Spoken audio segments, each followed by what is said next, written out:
বক্তব্য হবি আজকে দুইজনের বক্তব্য খণ্ডন ফজা তো মিথ্যাবাদী তাও ওরে ধরা লাগবি আর দ্বিতীয় এপিসোড হবি জুলাই আর ৭১ নিয়া আমার প্রস্তাবনা কোনটা আসলে আমাদের ইতিহাসের অংশ আর কোনটা না আন্দালি পাথরে তার বক্তিমা নিয়ে ডলা দিতে পারলে মজাই লাগে তাহলে আসেন এইবার তুলা ধনা করি দুইজন রে একে একে প্রথমে ফজা পাগলা এই দেশে তুলা ধনার সাউন্ড হবে দেন শুরু করেন আল্লাহর নামে শুরু করি আসেন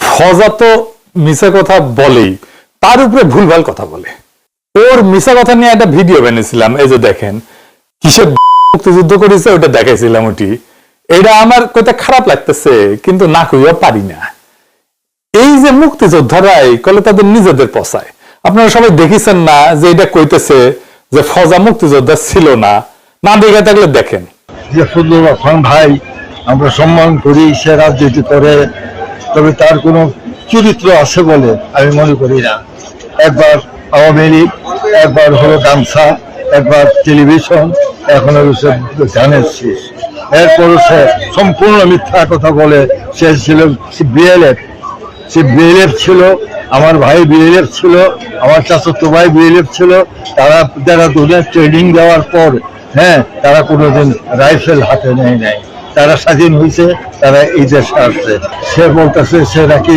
সে কোম্পানি কমান্ডার ছিল তার অধীনে ৯০০ মুক্তিযুদ্ধে যুদ্ধ করছে সে ব্যাংকারি ছিল সে সাতটায় গেছে রক্ত দিচ্ছে এগুলি সম্পূর্ণ মিথ্যা এই ধরনের মিথ্যাবাদীকে ভোট দেওয়া তাই হ্যাঁ আমি মনে করি সেটা উচিত না একদম মিথ্যাবাদী এইভাবে মিথ্যা কথা বলবে কেন শুনেছেন এটা যখন ভাইরাল হয়েছে তখন সে আবার পোল্টি মারিছে দেখেন পোল্টি মেরে কি কয় আমি ফজলু ভাই মুক্তিযোদ্ধা না ফজলু ভাই কমান্ডার না এইগুলি সম্পূর্ণ মিথ্যা আমি বলি নাই হ্যাঁ ফজলু ভাই আমাদেরকে বিচক্রত করছে মুক্তিযুদ্ধের কথা বলে কাজে এই ফজলু ভাইয়ের মন্তব্য বলা হ্যাঁ আমাদের দ্বারা এটা সম্ভব না এই সাংবাদিক সাহেব আমার এই আগের আলাপ বাদ দিচ্ছে পরের আলাপ বাদ দিয়া আমার উপরে এই কথাটি আর কি লাগাই সেইরা এই জন্য আমার মান ইজ্জত নষ্ট করছে ফজলু ভাইয়েরও হ্যাঁ ক্ষতি বা নষ্ট হয়েছে নিজেই কইছে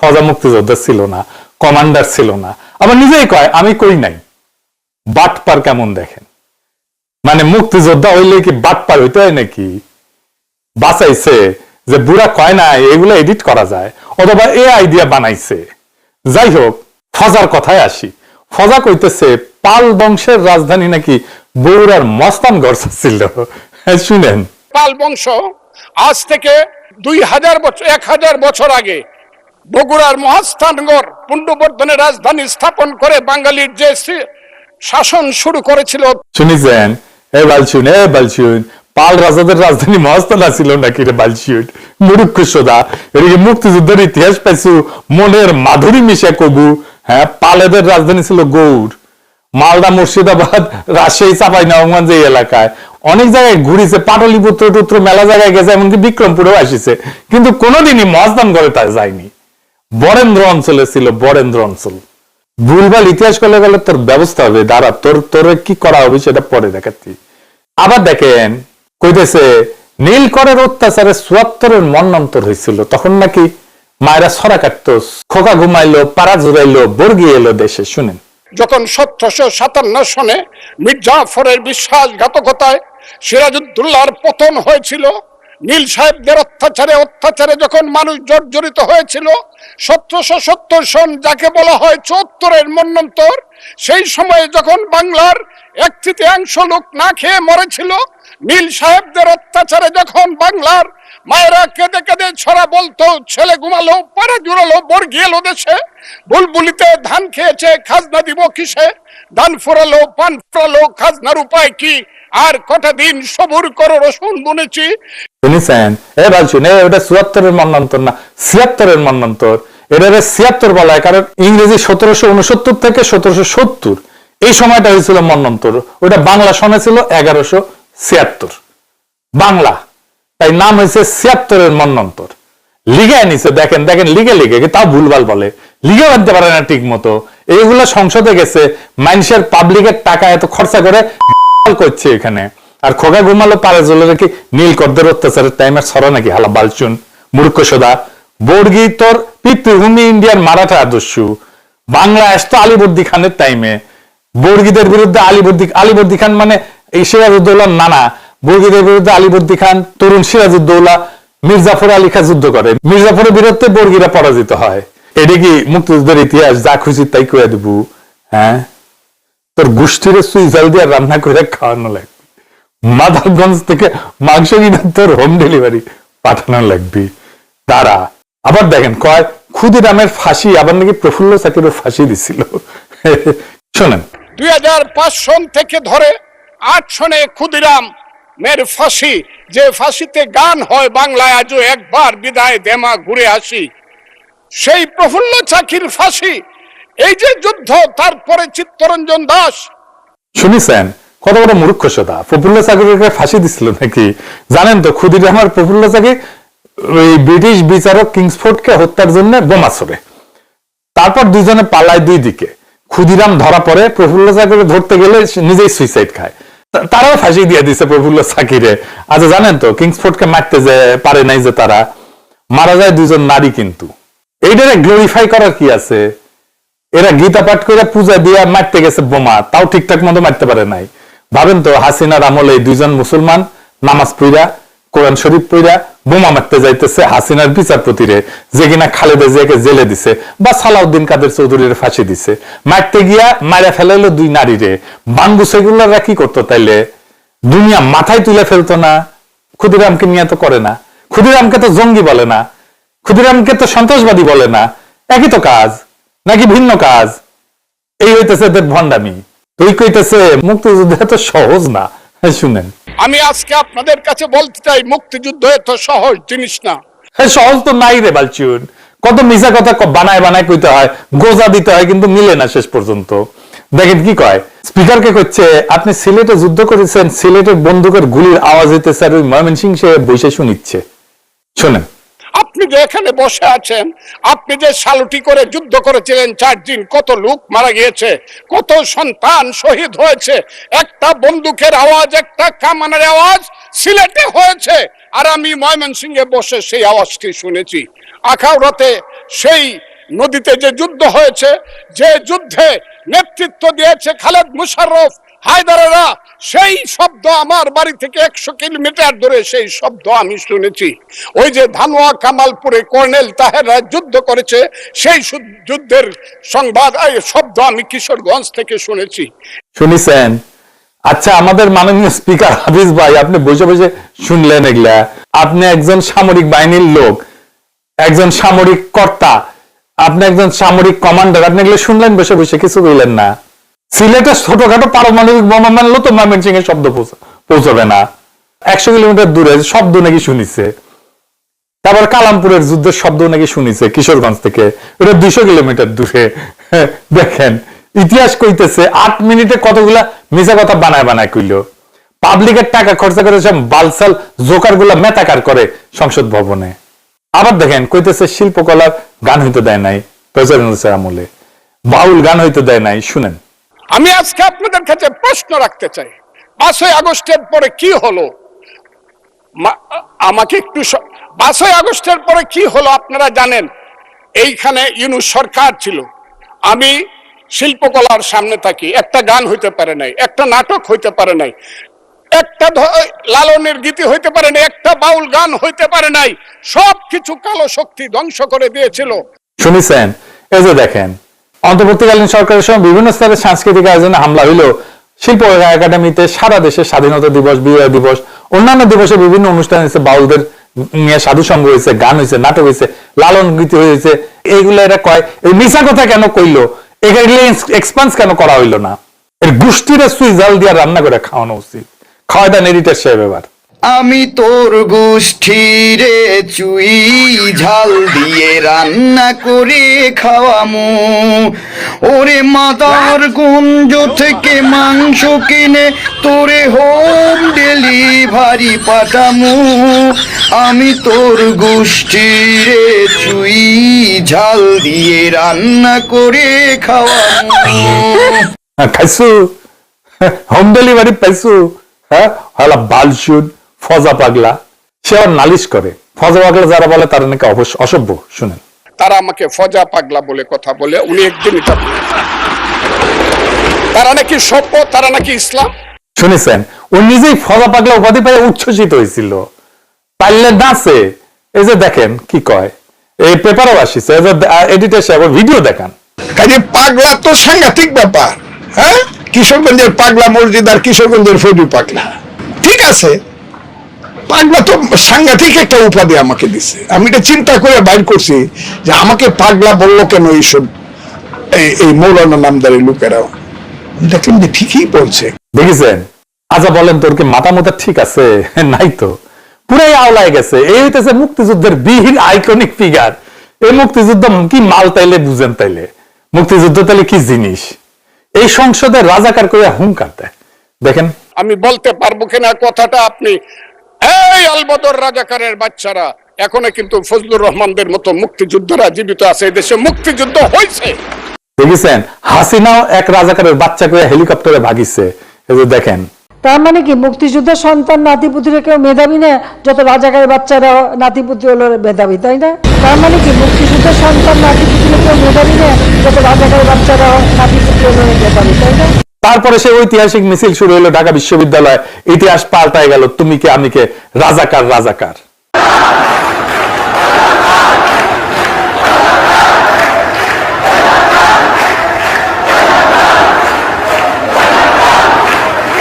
যত মুক্তিযুদ্ধ বিএনপি এদেরকেও খেদাইবে পাবলিক।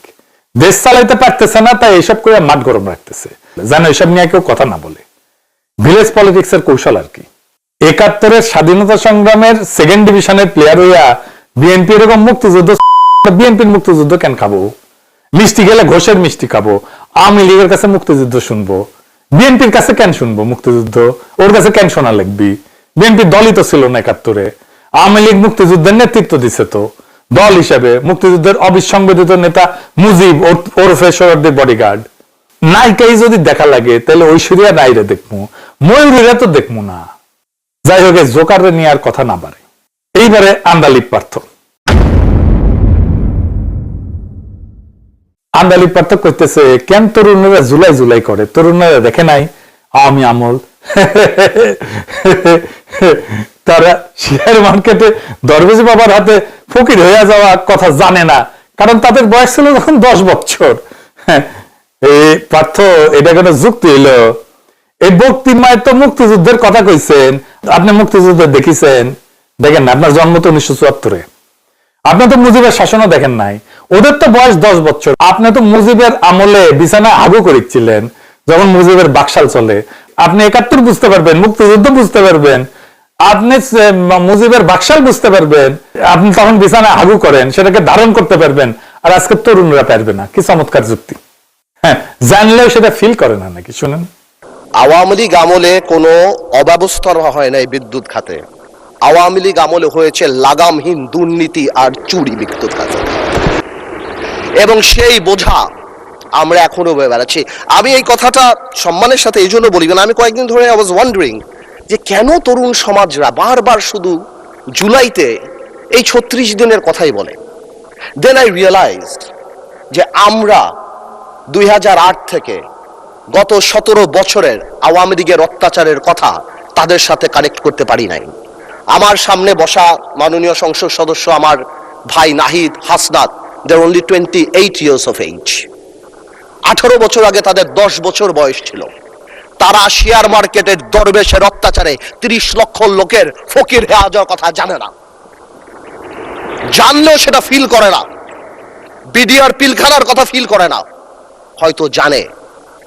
তারা হেফাজতের সময় আলেম ওলামাদের রাস্তায় কান ধরে উঠায়া বসার সেই অপমানের কথা ফিল করে না। We couldn't connect to them. কি ভয়ানক কথা! কেমনে জানলেন ফিল করেন না? আপনি কি অন্তর্জামী? 17 বছর নাকি ছোট ছোট জুলাই করিছে পার্থরা।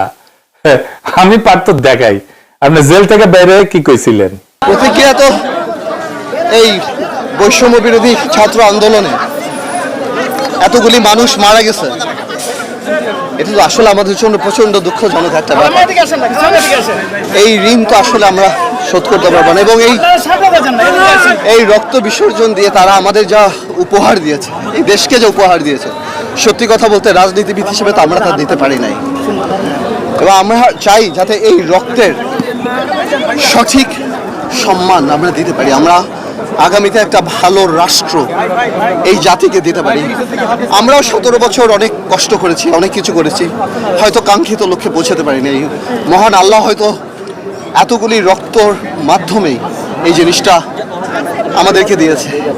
আমি একদিকে তো অবশ্যই ওদের আত্মার রুহুর মাগফিরাত কামনা করি, অন্যদিকে এই দুঃখের মধ্যেও জাতিকে অভিনন্দন যে জাতি একটা ইনশাআল্লাহ নতুন বাংলাদেশ দেখতে পাবে সামনে। এই নতুন বাংলাদেশ বানাইতেছেন, এই আপনার কৃতজ্ঞতা। হ্যাঁ, আপনি যে পার্থ এত বাক্য জানলেন ফ্যাসিস্ট শাসন নিয়ে, আপনার ফ্যাসিস্ট আমলে তো হাসিনার প্রশংসা করতে করতে কাইট হইয়া পড়ে যেতেন। সোহরাওয়ার্দীর বডিগার্ড তো আপনার প্রেরণা ছিল। আমি ব্যানে ব্যানে করছি না, আপনি নিজেই কইছেন। দেখেন কি কইছিলেন, রিটা সাহেব দেখান, শোনায় দেন। আর আপনি যদি মনে করেন হ্যাঁ ইন্সপিরেশন কার কোনটা ভালো লাগে, সেক্ষেত্রে আই এম ভেরি ওপেন। আমি যে কারো কোয়ালিটি ভালো যেটা সেটা আমি গ্রহণ করতে পারি। আমি বঙ্গবন্ধুর বলিষ্ঠতা আমার খুব পছন্দ, আমার মামা শেখফুল হক মনির অর্গানাইজিং ক্যাপাসিটি আমার খুব পছন্দ, বর্তমান প্রধানমন্ত্রী যেভাবে ক্রাইসিস হ্যান্ডেল করে সেটা আমাকে খুব মুগ্ধ করে। শুনেছেন? আচ্ছা, আর এক কথা বলি, আপনি তো 2019-এ বিএনপি জোট ছাড়িয়েছিলেন। এবার দেখেন ঘোষণা দিয়াই 2022-এ যখন বিএনপি সমমনা 12টা দল নিয়ে জোট করলো, সেটা তো গেলেন না। জোট ছাড়ার পরে আপনার দলের কোন সিগনিফিকেন্ট রাজনৈতিক কর্মসূচি ছিল না। তো আপনি তরুণদের টানতে পারেননি কইতেছেন, তরুণদের বুঝাইতে পারেননি কইতেছেন, আপনার দলের আদর্শ কর্মসূচি বুঝাইতে পারছেন, আপনার দল বড় হয় না কেন? আপনি যে কইলেন অসংখ্য জুলাই করেছেন, এটা তো বাংলাদেশের মানুষ দেখেছে, তাই না? ঈদের পরে আন্দোলন আর কেসি গেটের মধ্যে থেকে স্লোগান দেওয়া, বালুর ট্রাক সরাইতে না পারা, এগুলো বলেন না কেন? সারা দেশের মানুষ তো তাকাইছিল বিএনপির দিকে, একটা লড়াইয়ের নেতৃত্ব দেবে বিএনপি, হাসিনাকে খেদানোর নেতৃত্ব দেবে, তৈরি ছিল তারা। পারে নাই বিএনপি, আপনার জোট পারে নাই। এক অভাবনীয় ঘটনা ঘটছে, তরুণদের হাতে, রাজনীতির কিছুই জানে না তারা, তাদের হাতে নেতৃত্ব দিয়ে দিছে মানুষ, লিডারশিপ দিয়ে দিছে সারা দেশের মানুষ। আপনি যে কইলেন তরুণদের আপনারা কানেক্ট করতে পারতেছেন না, আপনি কানেক্ট করবেন কিভাবে? আপনি তো আপনার নিজের ভাইরেই ঠিক করতে পারেন নাই। আপনার ছোট ভাই তো যুবলীগের কেন্দ্রীয় সহসভাপতি, আপনার বাইরে ফ্যাসিবাদ দেখাইতে পারেন নাই। ও করে কেন ফ্যাসিবাদীর দল? দেখেন কইতেছে ব্যবসায়ীরা কবিতা লিখছে, তোমাকে চাই। কেউ কবিতা বলেছে তুমি আমার প্রথম, তুমি আমার দ্বিতীয়। আপনারা শুনেন নাই? আমরা শুনেছি। How disgusting!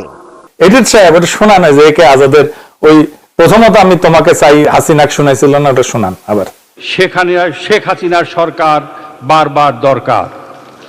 তাই শিল্পী কবির সুমনের জনপ্রিয় গানের ভাষায় বলতে চাই, প্রথমত আমি তোমাকে চাই, শেষ পর্যন্ত আমি তোমাকে চাই, ভীষণ অসম্ভবও তোমাকে চাই। জয় বাংলা, জয় বঙ্গবন্ধু। শুনেছেন? এবার পারত দেখেন এই লোকটা কে ওই লোকই তো তারেক রহমান কি করে তার সাথে। হ্যাঁ, সেও তোমাকে যাই শোনায় দিবে, ওদের সাথে তো ঠিকই ঘষতান। হ্যাঁ, তখন লজ্জা লাগে না? আচ্ছা দেখেন, পার্থ বলতেছে তারেক রহমান বাংলাদেশের সবচেয়ে খারাপ সময় ক্ষমতা নিছে। শুনুন, আরেকটা রিজন বোঝা দরকার যে মাননীয় প্রধানমন্ত্রী তারেক রহমান সাহেব বাংলাদেশের ইতিহাসের সবচেয়ে খারাপ সময় বাংলাদেশের দায়িত্ব নিয়েছে।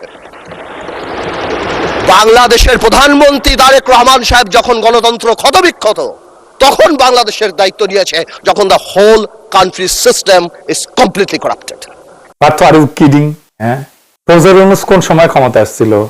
পুলিশ নাই, থানা খালি করে পালায় গেছে, ট্রাফিক পুলিশ পর্যন্ত নাই, বিচারপতি নাই, আমলারা নাই, সরকার ছিল না 5 তারিখ থেকে 8 তারিখ পর্যন্ত। যখন ক্ষমতা নিচ্ছে কোনো সরকারের হাত থেকে ক্ষমতা নেয়নি, সারা দেশ ধ্বংসস্তূপ। ইন্ডিয়ার মধ্যে বাদশাহেরা বন্যা বানায় দিল, আনসার বিদ্রোহ করলো, রিজার্ভ জয় বাংলা। বিএনপি একের পর এক আন্দোলন করে নাই। আপনার বিএনপি ইশরাক সিটি কর্পোরেশনে পাল্লা মেরে দেয় নাই, অযথা প্রফেসর সরকার নিয়ে যা খুশি তাই বলে নাই। খলিলুর রহমানকে আপনার স্বরাষ্ট্রমন্ত্রী বিদেশি নাগরিক বলে প্রকাশ্যে বক্তৃতা দিছে না?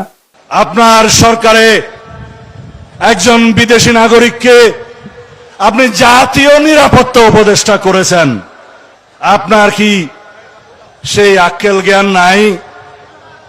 একজন বিদেশি নাগরিকের কাছে এই দেশের সেনাবাহিনী নিরাপত্তা সংক্রান্ত রিপোর্ট প্রদান করবে কিভাবে ভাবলেন? সেই জাতীয় নিরাপত্তা উপদেষ্টাকে আপনি বিদায় করুন। সেই জাতীয় নিরাপত্তা উপদেষ্টা হয় নিজে পদত্যাগ করবে, না হয় আপনি তাকে বিদায় করবেন। এই দেশের নিরাপত্তা সংক্রান্ত কোন জাতীয় দায়িত্ব বিদেশি নাগরিকের হাতে থাকতে পারে না। তার সে বিদেশি নাগরিককে পররাষ্ট্রমন্ত্রী বানাইছেন কেন? একজন বিদেশি নাগরিককে পররাষ্ট্রমন্ত্রী বানাইলেন, কোন জবাব দেন এটা কেন বানাইছেন? আর সালাউদ্দিন সাহেব যদি মিথ্যা অভিযোগ করে থাকে তাহলে ক্ষমা চাইছেন? চান নাই। আর আমাদেরও বিরোধী দল এতই তালেবর এই প্রশ্নটা করতে পারে না সংসদে। আর এই যে দেখেন বাটপার সাত্তার যে বলছিল 8 উপদেষ্টার সীমাহীন দুর্নীতির রেকর্ড নাকি তার কাছে আছে। তো এখন তো সে তারেক রহমানের একান্ত সচিব, কি মালপানি খেয়ে কি সিস্টেম করে ফেলিছেন নাকি সে উপদেষ্টাদের সাথে? কেন এই দুর্নীতির হিসাব দেয় না? ওকে দিতে হবে এই দুর্নীতির হিসাব। সচিবালয়ে বিক্ষোভ করে অচল করে দেয় না এই বাটপার সাত্তার? তারে তো বানাই দিছে একান্ত সচিব। হ্যাঁ, বাটপার ছাড়া তো আপনাদের চলে না। হ্যাঁ, এক মুহূর্ত শান্তিতে থাকতে দিয়েছেন প্রফেসর ইউনূসকে। বাদ দেন প্রফেসর ইউনূসের কথা। 1971 17 ডিসেম্বর কি দেশে এর চেয়ে ভালো ছিল? যুদ্ধ বিধ্বস্ত, পোর্টে মাইন বসানো, সমুদ্রে জাহাজ ভিড়তে পারে না, ব্রিজ বেশিরভাগ উড়ে গেছে, এয়ারপোর্টে রানওয়ে নাই, 1 কোটি শরণার্থী ইন্ডিয়ায়, সবার হাতে অস্ত্র। তার চাইতে খারাপ অবস্থা তারেক রহমান ক্ষমতা নিছে। বালফাল কইলেই হইল না। একটা জিনিস দেখায়, মানুষের আয় বৃদ্ধি আর ইনফ্লেশনের মধ্যে গ্যাপ। মানে মানুষের আয় বরকত আছে কিনা এটা বোঝার জন্য ইনফ্লেশন আর মানুষের আয় এটা যত কাছাকাছি থাকবে তাহলে বোঝা যাবে যে আয়ে বরকত আছে, কম দামে জিনিস কিনতে পারতেছে। এটা ইকোনমিক্স এর ভাষায় বলে রিয়েল ওয়েজ থিওরি। এইটা প্রফেসর ইউনূস ঠিক করে দিয়ে গেছিল যে এডিটর সাহেব দেখান, ওই অংশটুকু দেখান, ওটা কোন সময়টা জিনিসপত্রের দাম কমেছিল সবাই জানে। প্রফেসর ইউনূসকে কি অবস্থায় দিয়ে গেছিল হাসিনা সেটা দেখেন, আর সেখান থেকে কোন অবস্থা নিয়ে আসছিল প্রফেসর ইউনূস সেটা দেখেন। সবকিছু বাদ দেন, প্রফেসর ইউনূস বুঝলাম খুবই খারাপ, এই কাজটা তো করছে। আপনারা কি করছেন এখন দেখেন। আবার দেখেন কইতেছে বিরোধী দল নাকি ভালোই বাসে না। কিন্তু আমি বিরোধী দলের একটা জিনিস আমি এটা বুঝি না, ওনারা আমাদেরকে ভালোই বাসে না, আমরা এত চেষ্টা করি। ওনারা বলে না, আমি বলে না স্পিকার বলে না, তুম হামসে মোহাব্বত করো হাম বেওয়াফা নেহি করেঙ্গে। দেখেছেন বলছে তুম হামসে মোহাব্বত করো হাম বেওয়াফা नहीं करेंगे। भूले से पार्थ, तुम हमसे मोहब्बत करो हम बेवफाई नहीं करेंगे। তুমি আমাকে ভালোবাসো, আমি বিশ্বাসঘাতকতা করব না। আপনারা বিশ্বাসঘাতকতার কথা বলেন, জুলাই সনদের সাথে বিশ্বাসঘাতকতা কে করছে? হ্যাঁ, এগুলো কথা বলে লাভ আছে? বিএনপি মানেই বিশ্বাসঘাতক, বিএনপি মানেই বেঈমান, সে কথা দিয়ে কথা রাখে না। হ্যাঁ, আমাদের কইতে হয় তুঝকো ইজাহার মোহব্বত কি কসম इतना बता, जुलाई सनद मानना ही नहीं था तो बेवफा दस्तखत क्यों किया ওয়াফা के कागज पर। তোর ভালোবাসার কসম এতটুকু বল, জুলাই সনদ যদি নাই মানিস, হে বিশ্বাসঘাতক, সে বিশ্বাসের সেই কাগজে দস্তখত করেছিলি কেন? আবার কয় উর্দুতে কইলাম, মানে খোটা দিচ্ছে জামাত ইসলামকে। উর্দুতে বললে নাকি ভালো বুঝবে, শুনেন। তুম হামসে মোহাব্বত করো হাম বেওয়াফা নেহি করেঙ্গে। না না মানে বলে উর্দুতে বললাম যাতে বুঝতে সুবিধা হয়। উর্দু বই দেখছি একটা, আমি একটা উর্দু বই দেখছি, ওই যে পিছিয়ে উর্দু বই একটা এটা পিওর উর্দু না পার্থ, এটা হিন্দুস্তানি বোম্বে সিনেমার ডায়ালগ। আমাদের টাইমে মোহাম্মদ রফির একটা গান ছিল, হ্যাঁ, ওইখানে বেওয়াফা শব্দটা ছিল। হ্যাঁ, একটা বিশ্বাসঘাতকতা নিয়ে গান। আমরা তো গাইবার পারি না, কিন্তু পুরানা গান তো প্যারা শুনলে হয়তো বুঝবার পারবি আর কি। গানটা ছিল ইনকে আর কি, क्या हुआ तेरा वादा ओ कसम ओ इरादा भूलेंगा दिल जिस दिन तुम्हें ओ दिन जिंदगी का आखिरी दिन होगा। क्या हुआ तेरा वादा ओ कसम ओ इरादा याद है मुझको तूने कहा था तुमसे नहीं रोटेंगे कभी, दिल की तरह से हाथ मिले हैं कैसे भला छोटेंगे कभी। तेरी बाहों में बेटी हर सम बेवफा ये भी क्या याद नहीं।